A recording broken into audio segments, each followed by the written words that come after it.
Statue of યુનિટીની 2024માં ભવ્ય સફળતા. આ વર્ષે કુલ 58,25,000 પ્રવાસીઓ લીધી મુલાકાત. નર્મદા જિલ્લામાં સ્થિત વિશ્વની સૌથી ઊંચી પ્રતિમા સ્ટેચ્યુ ઓફ યુનિટી 2024માં પ્રવાસીઓ માટે મુખ્ય આકર્ષણનું કેન્દ્ર રહી છે.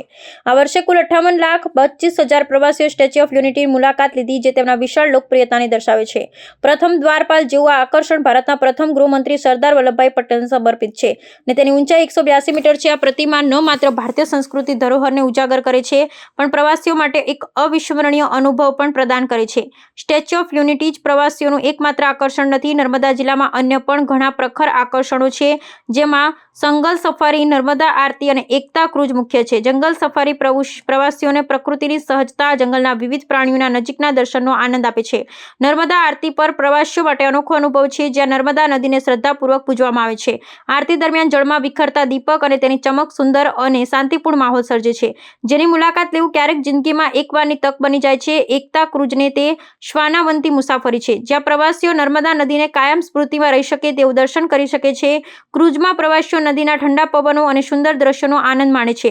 દરેક આકર્ષણ અને સ્ટેચ્યુ ઓફ યુનિટીનું અદ્ભુત સ્થાન નર્મદાને પ્રવાસીઓ માટે લોકપ્રિય સ્થળ બનાવવામાં સફળ રહ્યું છે. 2024માં આ ક્ષેત્રની મુલાકાત લેનાર પ્રવાસીઓની સંખ્યા આ પ્રકારની પ્રવાસન સાઇટની મહાનતા અને લોકપ્રિયતા ઉપર પ્રકાશ પાડે છે. વિદ્યાર્થીઓ અને પ્રવાસીઓ માટે આ સ્થળ અને તેની મહાનતા સમજાવવી એ ખૂબ જ મહત્વપૂર્ણ છે. આથી નર્મદા જિલ્લો પ્રવાસન અને સાંસ્કૃતિક ક્ષેત્રે અપાર સત્વ ધરાવે છે.